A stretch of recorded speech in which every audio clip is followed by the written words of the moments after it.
Mga kapatid, ang paksa ng leksyong pag-aaralan natin, basahin natin ng sabay-sabay, ang pagbabago ni Saulo ng Tarso.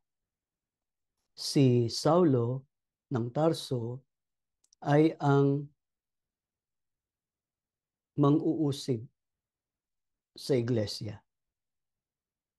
May kinalaman siya sa pagpapatay kay Esteban, na isa sa mga hinirang na katuwang ng mga apostol noon. Pero nagbago si Saulo. At dito nga sa leksyong pag-aaralan natin, aalamin natin ang naging pagbabago niya.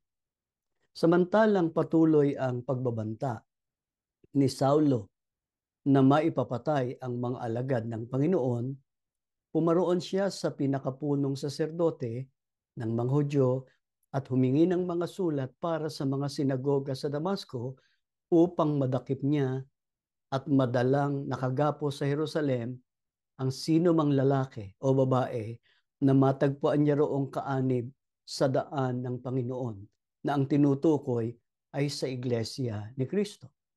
Naglakbay siya papuntang Damasco upang usigin ang mga kaanib doon. Yan tayo sa unang bilang. Ano nangyari nang malapit na si Saulo sa daan patungong lungsod ng Damasco upang usigin ang mga kaanib sa iglesia na masusumpungan niya roon? Ito sagot, basahin natin. Biglang kumislap sa paligid niya ang isang nakakasilaw na liwanag mula sa langit. Natumba siya sa lupa at narinig niya ang isang tinig na nagsasabi, "Saulo, Saulo, bakit mo ako inuusig?" Kung ganon, natuloy si Saulo para pumunta sa Damasco upang usigin ang mga kaanib sa iglesia. Yung Damasco ay nasa Syria yon. Nakarating doon ang mga kaanib sa iglesia dahil sa pag-uusig at pinuntahan nga sila ni Saulo. Pero habang nasa daan siya patungong Damasco, biglang kumislap sa paligid niya ang isang nakasisilaw na liwanag. Natumba siya at narinig niya ang isang tinig na nagsasabi, "Saulo, Saulo, bakit mo ako inuusig?" Yan tayo sa kasunod na bilang. Anong itinanong ni Saulo sa Panginoon at ano naman ang sinabi ng Panginoon sa kanya? Ito sagot, "Sino kayo, Panginoon?" Tanong niya ni Saulo. "Ako si Jesus, ang iyong inuusig." Tugon ng tinig sa kanya. "Tumayo ka't pumasok sa lungsod at do'y sasabihin sa iyo kung ano ang dapat mong gawin." Kung ganon, ang narinig na tinig ni Saulo ay ang tinig ng Panginoong Hesukristo. Kaya nung sinabi ng Panginoong Hesukristo kay Saulo, "Bakit mo ako inuusig?" may pinatutunayan yun. Ano ang pinatutunayan ng pangyayaring yon? Na ang iglesia na inuusig ni Saulo ng pagkakataong yon ay iglesia ng Panginoong Hesukristo. Kaya nung usigin niya iglesia, naramdaman niyo ng Panginoong Hesukristo. Kaya itinanong ng Panginoong Hesukristo, "Bakit mo ako pinag-uusig?" Pero yun na nga yung pagkakataong tinawag siya ng Panginoong Hesukristo. Ano sabi sa kanya? "Tumayo ka at pumasok ka sa lungsod at dooy sasabihin ko sa iyo kung ano ang dapat mong gawin." Sa pagkakataong iyon ay natigilan at hindi makapagsalita ang mga kasama ni Saulo sapagkat narinig din nila yung tinig eh. Ngunit wala naman silang makitang nagsasalita. Yan tayo sa kasunod na bilang. Anong ginawa ni Saulo nang marinig niya ang ipinag-uutos ng Panginoon na gawin niya? Ito sagot, tumayo siya at pagmulat niya ay hindi siya makakita. Kaya't siya'y inakay ng mga kasama niya at dinala sa Damasco. Hindi siya nakakita sa loob ng 3 araw at hindi rin siya kumain ni uminom. Kapag karaka, nang marinig ni Saulo ang iniutos ng Panginoon, tumayo siya. Pero pagmulat ng mata niya, hindi siya makakita. Kaya inakay na lang siya ng mga kasama niya. Sa pagkakataong iyon, hindi siya nakakakita sa loob ng 3 araw, hindi rin siya kumain ni uminom. Yan tayo sa kasunod na bilang. Sa Damasco, sino ang tinawag ng Panginoon sa pamamagitan ng isang pangitain upang magsabi kay Saulo ng dapat niyang gawin?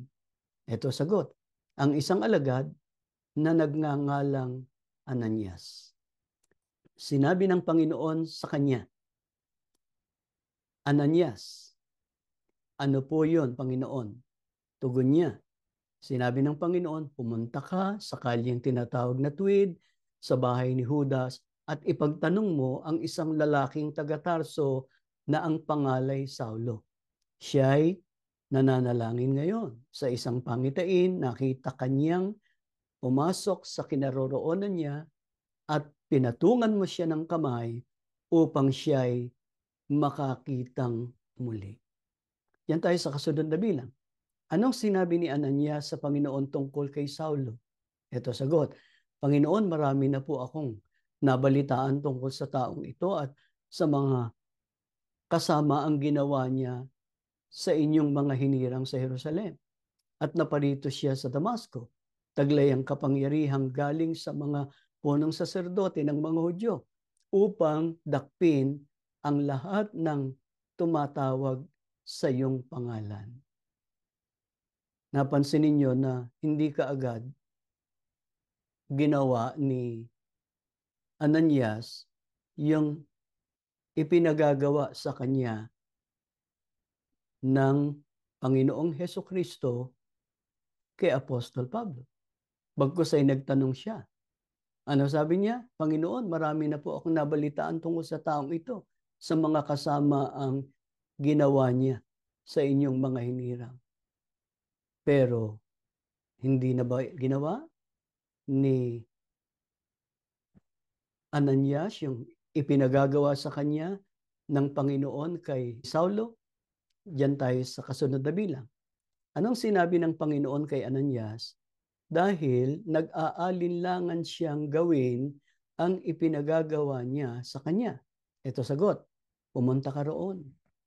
Sapagkat siya'y pinili ko upang ipakilala ang aking pangalan sa mga hintil, sa mga hari at sa mga anak ng Israel. Ipakikita ko sa kanya ang lahat ng dapat niyang tiisin alang-alang sa akin.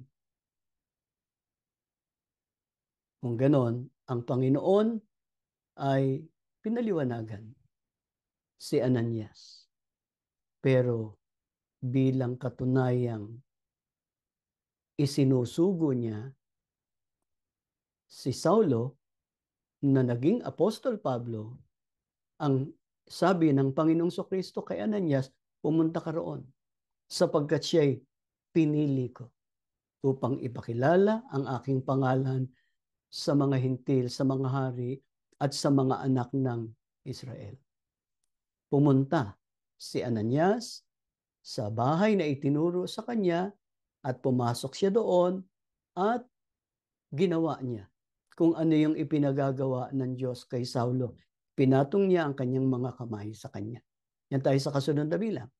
Anong sinabi ni Ananias kay Saulo nang ipatong niya ang kanyang mga kamay sa kanya?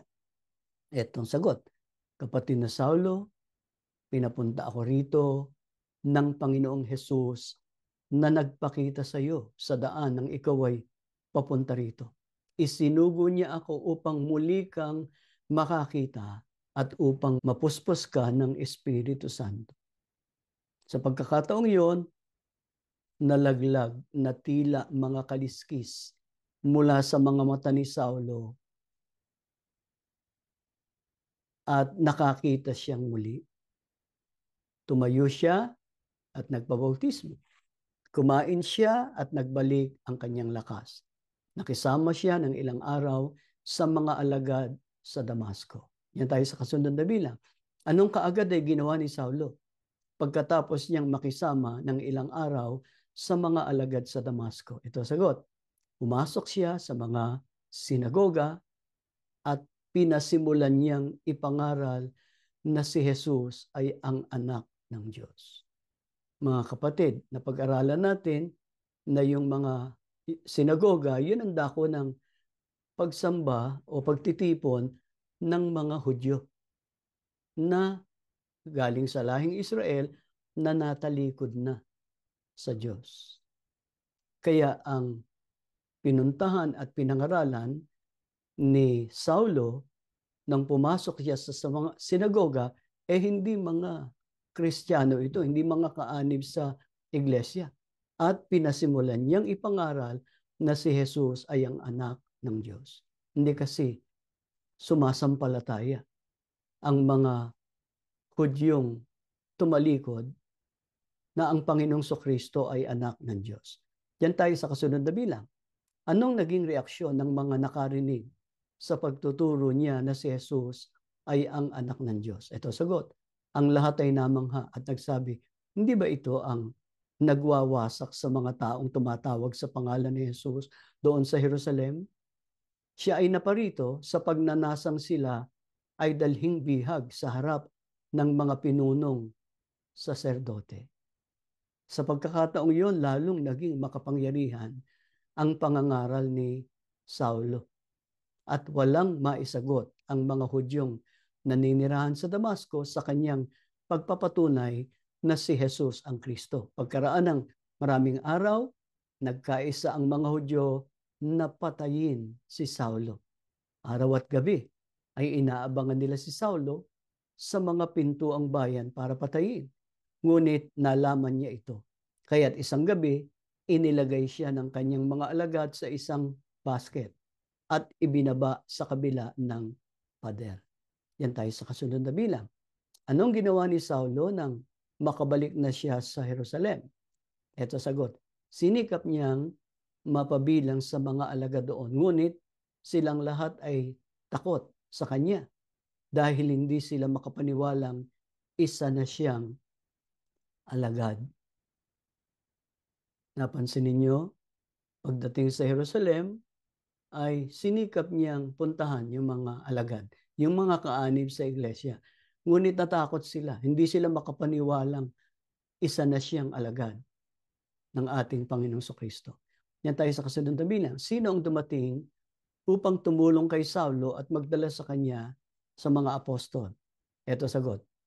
Si Bernabe na nagsalaysay sa kanila kung paano nagpakita at nakipag-usap ang Panginoon kay Saulo nang siya'y nasa daan papunta sa Damasco. Sinabi rin ni Bernabe na buong tapang na nangaral sa Damasco si Saulo sa pangalan ni Jesus. Yan tayo sa kasunod na bilang. Anong ginawa ni Saulo nang tanggapin na siya ng mga apostol? Ito sagot. Mula noon si Saulo ay kasama na nila sa buong Jerusalem at buong tapang na nangangaral doon sa pangalan ng Panginoon. Nakipag-usap din siya at nakipagtalo sa mga Helenista o mga Greko-Hudyo, kaya tinangka nilang patayin siya. Nalaman yon ng mga kapatid, kaya inihatid nila si Saulo sa Cesarea at pinauwi sa Tarso sa kanyang sariling bayan. Yan tayo sa huling bahagi.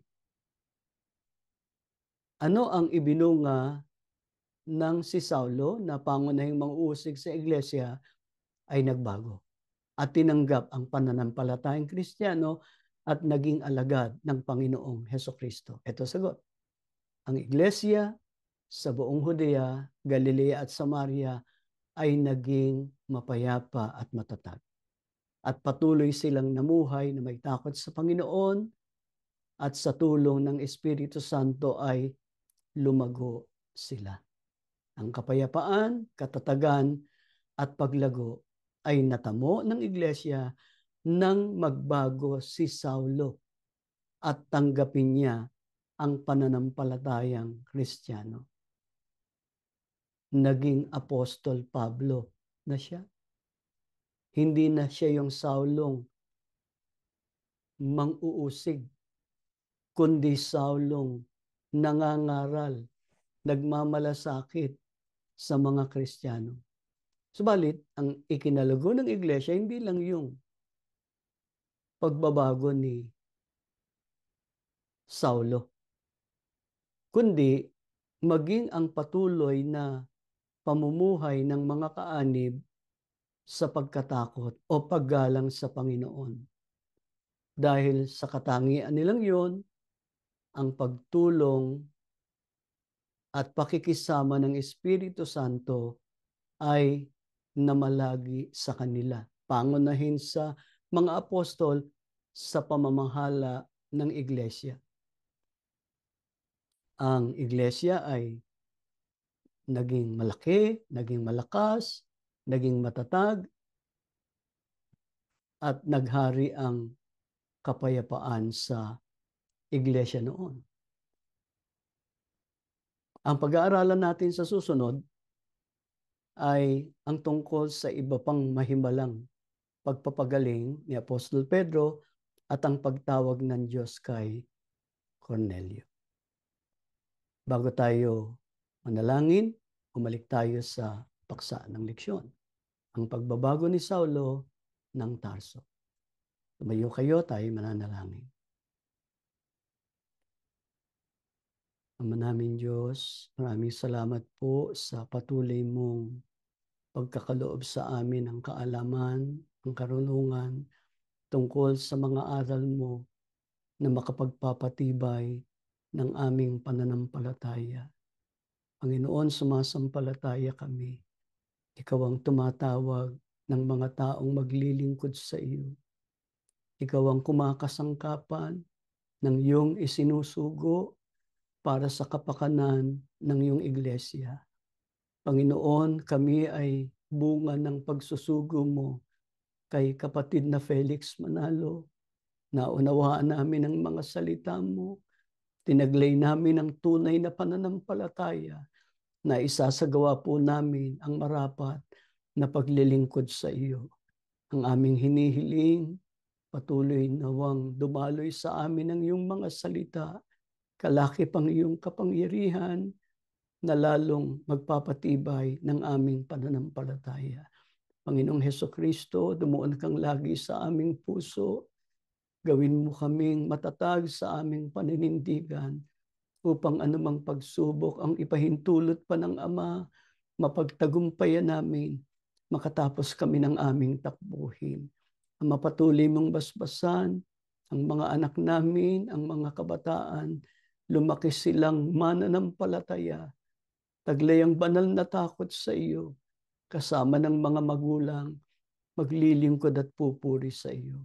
Tumitiwala kami, Ama, dininig mo ang aming panalangin, tinanggap mo ang aming pagsamba sa ngalan po ng Panginoong Hesukristo na aming tagapagligtas. Amen.